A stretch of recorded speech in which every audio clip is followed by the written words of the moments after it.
welcome to the podcast, Sue Jeon. Do you want to tell us a little bit about yourself and how you got to where you are today? So I started in the government conference. So I worked as an interpreter between Korean and English. And then I loved what I was looking. I worked more and more in the planning side, not just the interpretation and the translation. And then I got a job at the DMC in Washington, D.C. Through my academic advisor. So that's how it started. I thought I always keep 2 suitcases worth of luggage. And if I don't like something, then I can just pick up and then leave. And then it became 2 suitcases became furniture and apartment, then a house and a mortgage and a pet and then family. So that's how I got here and then stayed for over 20 years. Amazing. And you're over at the CSI DMC. Yes. Am I calling it that correctly? Yes, that's correct. CSI DMC. Okay, cool. And that's like an event management hospitality business. That's what I understand. That's correct? That's correct. So to explain a little bit about history, CSI stands for Capital Services, Inc., meaning that our company actually started on the Capitol Hill in Washington, D.C. as event planning services. DMC is Destination Management Company. So there are a lot of destination management companies who's providing the inbound, like special event transportation, tours, and all those from soup to nut when conferences and clients are in town. I see. Okay, that makes tons of sense. And I guess then, diving kind of right in, in your role today, like what do you consider like the 3 biggest challenges or roadblocks in hospitality? So I think the challenge 1 is becoming very last minute to actually get a signed contract from the clients. And then that comes from like several different factors, because client wants to know more and more to the very detail of how event is planned before they actually put a signature on a contract. Because and then so basically we are planning the whole event before we even get the signed contract. So that becomes a little bit of challenge in the planning, because we cannot really secure venues or vendor services until our client is committed to with us. So timeline is a challenge. And then the next thing is like a manpower, suppliers, and then the labor. So after the COVID recovery, basically, I'm sure everyone is hearing about how short their manpower is. The labor is an issue. So it's all over. It's on our client side, on our side, who's in the middle, and then on the hotel side, and then also in our vendor side. So everything's a little bit slow. And then a lot of new people are in the industry. So it's not as like... it has not been fast in recovery or clicking like as we had like before. That makes sense. I mean, I guess in that sense, do you notice a difference between, say, younger Gen Z type employees and sort of older, more veteran style employees? Yes, there are definitely differences. And then I don't think it's especially in hospitality industry. I think it's more in general, but I can see that the Gen Z or the younger generation who's just getting into the industry are like more outspoken, and then request a lot more feedback, instant feedback, and then also like a frequent feedback. Like for older generation people, that they know they did a good job, and then they know how they are like appreciated or how they are evaluated by their supervisor. But younger generations, they want like like a lot more feedback, and then it's not really a guidance, but they want to know how they're evaluated, how much they're appreciated a lot more often than the older generation. That makes sense. And you're not unique with that opinion. I've spoken to lots of people in hospitality, events, hotels, and restaurants. And I think there seems to be that gap in learning that happened during COVID. And that now it's like there's a larger jump for people to train people and to kind of get them. And so one of the interesting things that I've noticed in my 18 months at Landed is that back in 2022, we're just at the peak of higher. We need to get people into our restaurant, into our hotel as fast as possible.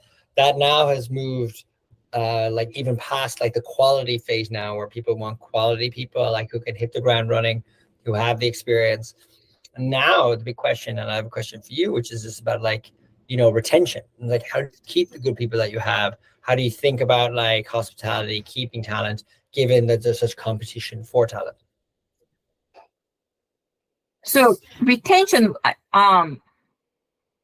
like it's not a new thing, but it's still work-life balance is huge, especially for the younger generation.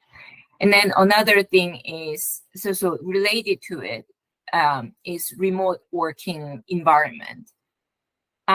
In CSI, that we never actually went back to working at the office, commuting every day like we did before COVID. So we are meeting as necessary in the office, maybe a couple of times a week or like any, but we are not requiring our employees to come back to the office and commute every day. So it gives a lot more freedom and then better work-life balance to our employees. Yeah, that makes sense.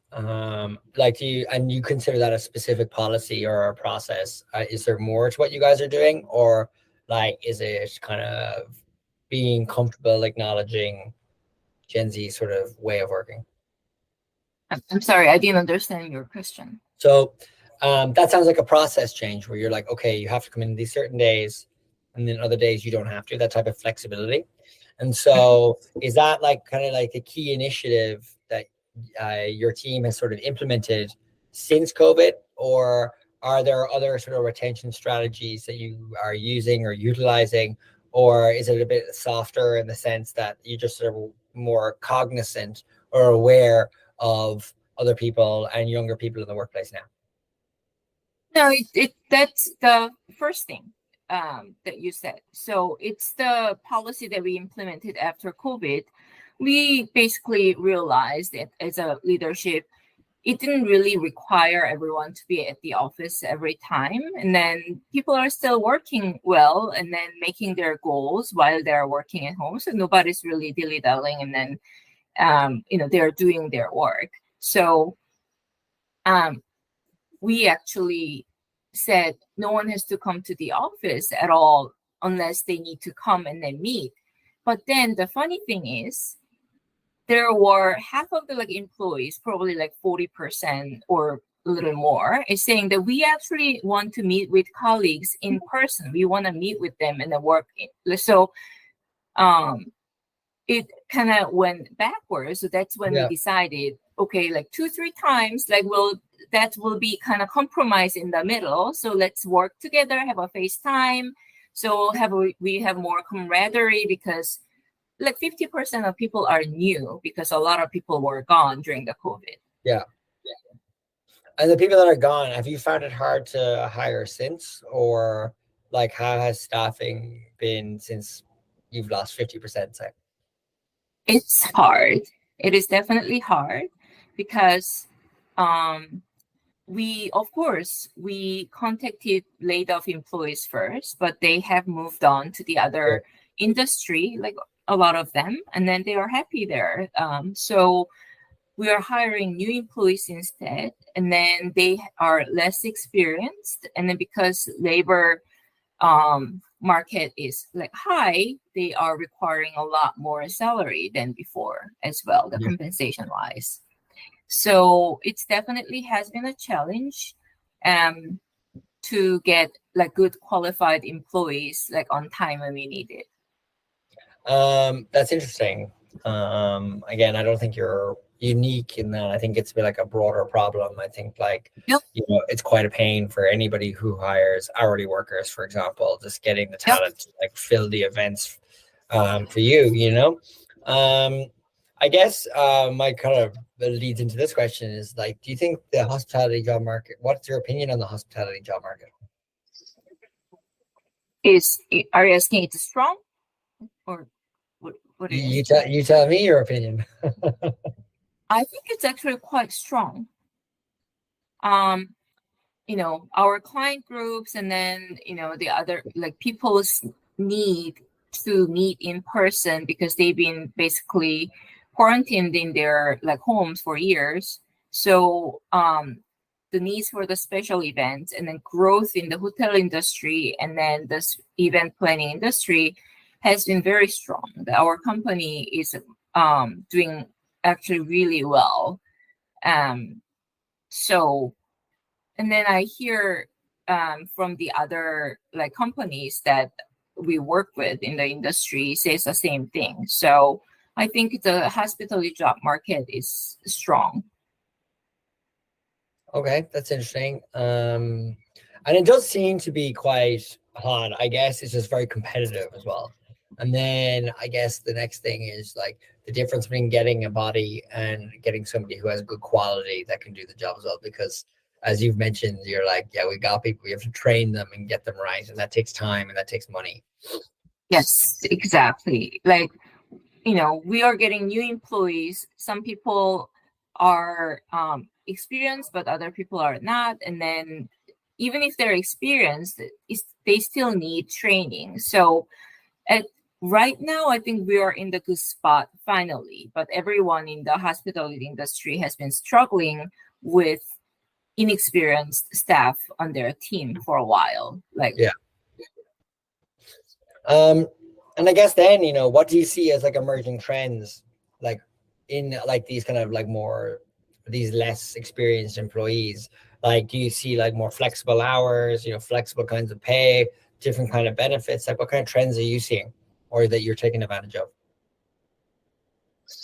yeah, I think that's the trend is that I think that's what we like talked about so far. And then people want to travel. They don't want to be like stuck in one place, and then they want like the freedom if they not want to work somewhere else because Yeah. until like there are certain points that you need to show up at the meeting or at actually on site on the event day, but until then that you're planning if you have internet connection and a laptop that you can work anywhere basically. Yeah. And that certainly helps you. How do you find thinking about like, because obviously you're running large events, like how do you like figure out how to staff them if it's so difficult? Like, how do you turn around staff so quickly? We staff, so other than our employees like independent contractors and then event staff. Yeah, so like I mean, when you're running an event, like are they your staff itself are full-time employees? Yeah, so it's like people who work directly and report to you. But presumably to run sort of large kind of conferences or events, you need to have a whole bunch of staff to help you actually run them. How do you like tend to like find those, or like what's do you like what's your kind of overarching sort of like how do we get people in as fast as like to like run the event with us? Yeah. So, of course, we have our employees who's managing the programs, but then we have our partners, vendor partners that who brings in because we are in a sense like a general contractor. So we are contracting and then services that we need to have for the special event. So there is a transportation vendor, there is a caterer, and then there is a venue, there's entertainment. All those we put them together, and then their staff we're managing like our vendors. Then there's independent contractors that we hire as event staff, like for the transportation, wayfinding, at the event site registration, all those kind of things that we have a pool of event staff that we work with in each destination. Yeah. So they are the first one that we contact. Sometimes we have like a mega project. We need 300, 400, plus people because it's a huge special event. Then we do a combination of things that we work with the staffing agency locally, and then ask them for.